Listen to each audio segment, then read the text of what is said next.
Dober dan vsem. Poslanska skupina Nove Slovenije je danes na svojem rednem mesečnem regijskem obisku na Škofjeloškem. Regijski obisk poteka zelo dobro zaenkrat. Obiskali smo kar nekaj zdravstvenih ustanov, kmetije, nekaj podjetij. Torej poskušamo pokriti v svojem obisku vse vidike življenja, vse nivoje v naši državi, gospodarstvo, socialno varstvo, zdravstveno varstvo in tako naprej. Imeli smo pa tudi delovno kosilo z župani, 4 župani Škofjeloškega, ki so nas še neposredno seznanili z ključnimi izzivi in pa tudi ključnimi pridobitvami zadnjih nekaj mandatov na področju svojih občin. Bistveno se nam zdi to najprej, da popoplavna obnova v Škofji Loki ter v ostalih 3 občinah tega območja poteka relativno dobro, še posebej to, kar je odvisno od občin, je bilo zelo hitro in kaže se, da tudi kvalitetno izvedeno. Mislim, da se župani teh 4 občin tudi zavedajo, kako ključno je stalno vlagati v razvoj, ne samo infrastrukture za promet in podobno, ampak tudi v razvoj stanovanj, šolske, športne infrastrukture, kajti za kvaliteto življenja je to ključno. In po vseh raziskavah je kvaliteta življenja v teh 4 občinah v Sloveniji vedno na prvih mestih med občinami v Sloveniji, kar je dobro. Sam, ker sem pač še malo bolj osredotočen na področje demografije, kot ene ključnih politik današnjega časa za vse vidike našega življenja, sem tudi izredno prijetno presenečen, ker je tule tudi demografska slika veliko lepša in boljša kot pa v povprečju Slovenije ali pa celo, če gledamo zahodnega sveta ali pa Evropske unije, kar je dobro. Seveda pa s tem prinaša spet nove potrebe po razvoju vrtcev, nadgradnji, dodatnih kapacitetah, potem tudi šol, ampak na drugi strani pa to za trg dela pomeni nekaj več gotovosti, če bo tu življenje kvalitetno, možna, dobra infrastruktura, dober razvoj in temelj za ustvarjanje družine, bojo ljudje tudi ostajali in bo trg dela, bomo rekli, na tem področju imel manj težav.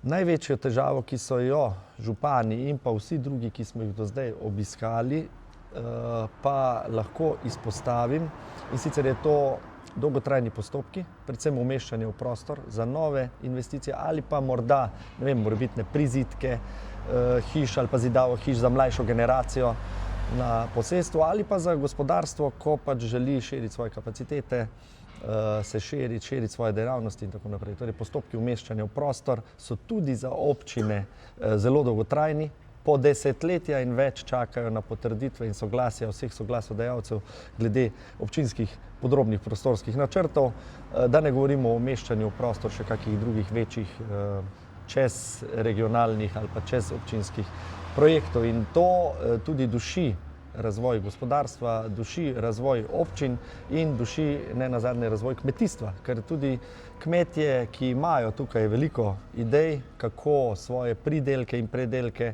spraviti do potrošnikov, kako čim več dodati vrednosti tem pridelkom, nekako se čutijo neslišane, se čutijo, da so dobri samo, ko je treba pobrati davke in vedno bolj obremenjevati z raznimi prispevki, na drugi strani pa jim je razvoj onemogočen.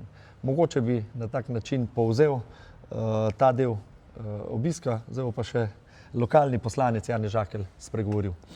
Ja, zdaj mi je podpredsednik stranke praktično vzel vso štreno.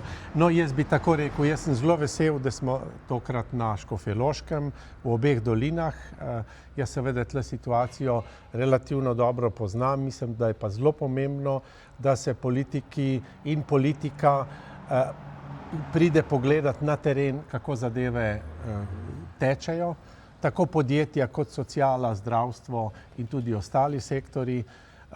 Srečali smo se že z nekaj podjetij, hvala Bogu uspešnih, več nam jih je reklo, država naj za božjo voljo pusti, da bomo mi delali.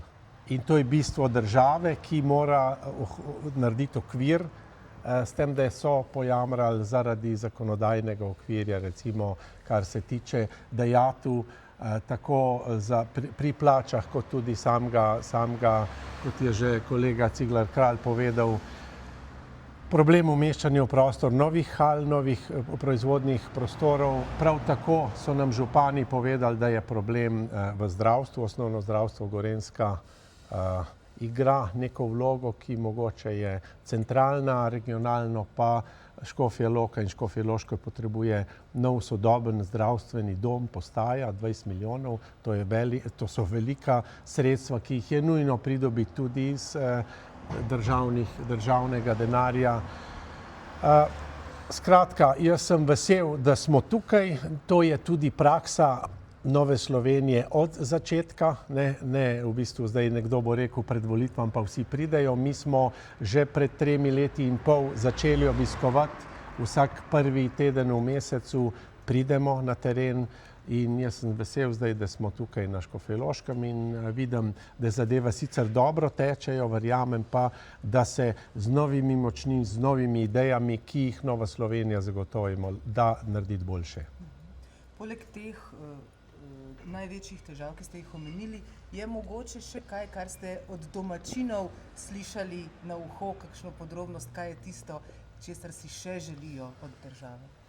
Ja, tukaj so nekateri, vsaj iz moje strani, ker sva razdeljena na dve skupini, slišal ne sama kvaliteta življenja, ampak recimo te vrednote, ki so bile stoletja v naših krajih, recimo družina, poštenje, delo, to je tisto, kar mora ostati in za kar so pogrešali, recimo, so poudarjali, so rekli, gledajte, tisti, ki ne dela, tisti, ki kolesari, recimo, dobi državne denarje, tisti, ki pa pridno dela, pa komaj konec s koncem stika in to je narobe. Pa nimate Rogliča v mislih? Ne, mislim tiste kolesarje, ki protestirajo. Mogoče dodam še to, kar so ljudje tudi recimo tako izpostavili v neposrednem pogovoru. Najprej, da res polagajo na srce, da moramo v Novi Sloveniji najti pot do tega, da sprejmemo zakonodajo, da se bo delati splačalo. Tu se navezujem na to, kar je kolega Žakelj rekel. Torej, čutijo eno temeljno nepravičnost, da so morda v tem sistemu spodbujani tisti, ki sami ne prispevajo dovolj, pa bi lahko, torej zdravi, dela zmožni, ne. Na drugi strani pa tisti, ki zelo veliko prispevajo, pa na drugi strani ne dobijo veliko podpore ali ugleda v naši družbi. Zdaj, druga stvar, ki pa je, pa moram reči, da so tu ljudje, kakor sem jaz videl, kot nedomačin, zelo ponosni na to, da vseeno znajo skupaj stopiti. Lahko rečem, da tudi rezultat zadnjega referenduma je bil tukaj z preko 70% proti, bomo rekli temu slabemu zakonu, ampak hkrati so nas pa opozorili, da ni dovolj samo zakon.